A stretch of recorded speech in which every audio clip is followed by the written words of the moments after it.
ख्वाहिशों के इस सफर में आप क्या क्या कदम उठाते हैं, आज की जो कहानी है वो इसी बात को लेकर है।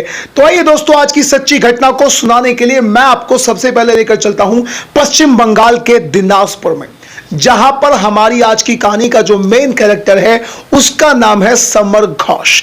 जी हां दोस्तों, समर घोष नाम का एक लड़का जिसके पिता की गवर्नमेंट जॉब है। गवर्नमेंट जॉब होने के बावजूद समर घोष ने अपने फैमिली को, अपने परिवार को सपोर्ट करने के लिए सब्जी बेचने का काम शुरू कर दिया। काम बहुत छोटा था, लेकिन समर घोष के सपने बहुत बड़े थे। उसका जीवन बिल्कुल परफेक्ट चल रहा था, लेकिन उसके जीवन में अचानक से एक बहुत बड़ा बदलाव आता है, और वो बदलाव आता है बिहार में शराबबंदी को लेकर। यहां पर सबसे पहले मैं आपको याद दिलाना चाहता हूं कि बिहार में 2016 से शराबबंदी चल रही थी और आज भी बरकरार है। हाँ, लेकिन बावजूद शराबबंदी होने के बिहार में शराब पीने वालों की और शराब की बिक्री की भी कोई कमी ना आज है और ना ही 2016 में कभी थी और ना ही शराबबंदी के पहले सी। तो दोस्तों, यहां पर समर घोष यानी हमारी कहानी का मेन कैरेक्टर की जिंदगी का असली बदलाव यानी असली चेंज शुरू होता है। तो दोस्तों, मेरा नाम है नीरज शर्मा और आज की सच्ची कहानी को आगे बढ़ाने के लिए मैं आपसे गुजारिश करूंगा कि आप चैनल को सपोर्ट करने के लिए उसे सब्सक्राइब कर सकते हैं। तो समर घोष नाम का लड़का दिनाजपुर यानी पश्चिम बंगाल के दिनाजपुर में सब्जी बेचने का काम किया करता था और बड़ा मस्त उसका जीवन चल रहा था।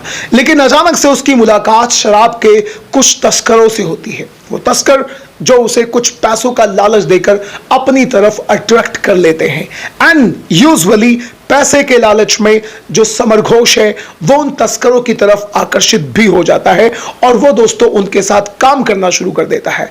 अब क्योंकि समर घोष एकदम तेज तर्राट और जवान था, इसीलिए काम करने में या काम में तरक्की करने में उसे जरा सी भी प्रॉब्लम नहीं हुई और बहुत ही कम समय में समर घोष ने तस्करी की दुनिया में अपना यानी शराब की तस्करी की दुनिया में अपना नाम कमा लिया।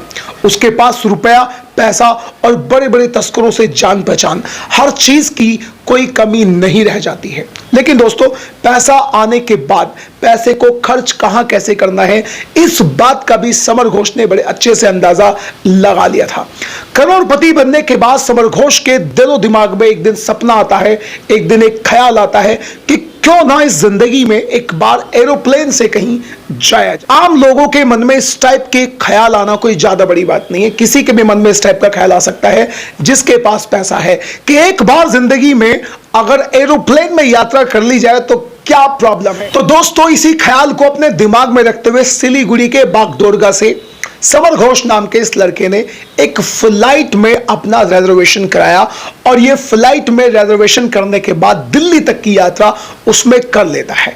दिल्ली पहुंच जाता है और दिल्ली से ट्रेन में बैठकर अपने घर पश्चिम बंगाल वापस आ जाता है। लेकिन यह तो कोई भी रोचक बात नहीं हुई या इसमें तो कोई खास बात नहीं हुई दोस्तों। खास बात यहां पर छुपी हुई है। जब समर घोष नाम का यह लड़का उस प्लेन में यात्रा कर रहा था तो वहां पर उसकी मुलाकात कह लीजिए या फिर नजरें कह लीजिए मिल जाती है एक एयर होस्टेस से। एयर होस्टेस बहुत ही सुंदर और समर घोष को उस एयर होस्टेस से लव एट फर्स्ट साइट वाली फीलिंग आ जाती है। अब केवल और केवल यही फीलिंग थी, यही बातचीत थी, इतना ही उन दोनों का कम्युनिकेशन था। समर घोष नाम का लड़का उस लड़की से बातचीत नहीं कर पाता, उस एयर होस्टेस से बातचीत नहीं कर पाता, अपने घर वापस आ जाता है। लेकिन दिमाग में कहीं ना कहीं उसके एयर होस्टेस ही घूमती रहती है। खैर चलिए, इसमें कोई बड़ी बात नहीं है। अगली बार फिर उसके दिमाग में ख्याल आता है कि मैं दोबारा से प्लेन में यात्रा करूंगा उस एयर होस्टेस से आंखें चार करने के लिए। और दोस्तों, इसी चक्कर में वो दोबारा से वहां पर जाता है, अपनी जो फ्लाइट है उसमें रिजर्वेशन करवाता है और पहुंच जाता है दोस्तों दिल्ली, केवल और केवल उस एयर होस्टेस को देखने के लिए। उसे एयर होस्टेस दिख भी जाती है। अब दोस्तों, यही सिलसिला चलता रहता है। कभी कभी समर घोष को बिजनेस क्लास में भी अपना रिजर्वेशन कराना पड़ता था और बिजनेस क्लास में रिजर्वेशन कराते कराते उसकी जान पहचान उस एयर होस्टेस तक पहुंच जाती है। वो अपनी इस बात को, अपने मन की फीलिंग को प्लेन के स्टाफ से रख देता है और प्लेन के जो स्टाफ होते हैं वो उस बात को ले जाकर एयर होस्टेस को बता देते हैं। एयर होस्टेस समर घोष की इस बात को सुनकर उससे अच्छे खासा इंप्रेस हो जाती है। और यहां पर मैं आपको याद दिलाना चाहता हूं कि एक साल में समर घोष ने सिलीगुड़ी से दिल्ली तक की यात्रा, या वो भी बिजनेस क्लास में, कम से कम दोस्तों करी थी 50 से भी ज्यादा। अब 50 से भी ज्यादा यात्रा करने के बाद जब उस एयर होस्टेस को पता चलता है कि समर घोष का मात्र उद्देश्य यानी केवल और केवल सिंगल पर्पस सिलीगुड़ी से दिल्ली तक का आने का मुझ पे नजर रखना है, यानी मेरा दीदार करना है, तो वो उसकी इस बात से बहुत ज्यादा दोस्तों इंप्रेस हो जाती है। इंप्रेस होने के बाद नंबर एक्सचेंज होते हैं, आपस में प्यार होता है, पहले बातचीत होती है, फिर प्यार होता है, और प्यार होने के बाद ये एयर होस्टेस समर घोष से शादी कर लेती है और उसके साथ पश्चिम बंगाल में जाकर रहने लग जाती है। दोनों अच्छे खासे तरीके से रह रहे थे, बढ़िया जीवन चल रहा था और समर घोष अपनी उस तस्कर वाली जिंदगी को जारी भी रख लेता है। लेकिन दोस्तों यहां पर उसकी जिंदगी में अचानक से एक बदलाव आता है।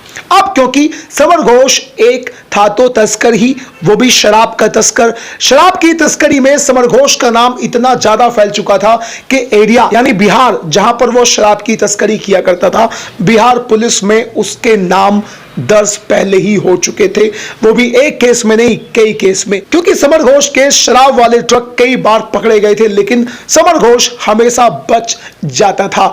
अब दोस्तों यहां पर समर घोष को पकड़ना पुलिस के लिए यानी बिहार पुलिस के लिए एक सबसे बड़ा चैलेंज था। अब इसी चैलेंज को पूरा करते हुए बिहार पुलिस के इन्फॉर्मर्स अपना काम करते हैं। तो यहां पर दोस्तों समर घोष के बारे में पुलिस को इंफॉर्मेशन मिलती है कि आने वाली 6 जनवरी को समर घोष करने वाला है अपने तस्कर दोस्तों के साथ एक बहुत बड़ी पार्टी। वहीं पर दोस्तों बिहार पुलिस के इन्फॉर्मर्स बिहार पुलिस को खबर देते हैं कि आने वाली 6 तारीख यानी 6 जनवरी को समर घोष अपने तस्कर दोस्तों के साथ एक बहुत बड़ी पार्टी का ऑर्गेनाइज कर रहा है।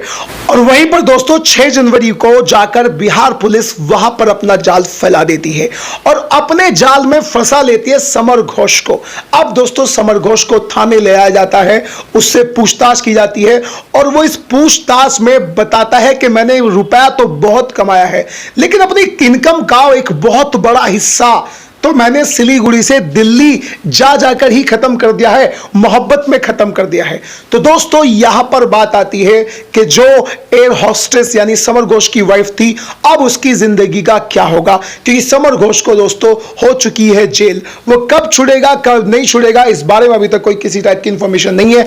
अब आप मुझे कमेंट में बताइएगा कि आपकी क्या राय है एयर होस्टेस और इस सब्जी वाले के प्यार के बारे में। क्या ख्वाहिशों पे आप कंट्रोल नहीं कर सकते? क्या अपनी ख्वाहिश को पूरा करने के लिए आप जिंदगी में कुछ भी कर सकते हैं और कुछ भी करने के बाद समर घोष की तरह फंस सकते हैं? तो दोस्तों अपनी राय कमेंट बॉक्स में जरूर दीजिएगा। मैं अगली बार कभी आपसे मिलूंगा एक सच्ची घटना के बारे में। तब तक के लिए नमस्कार।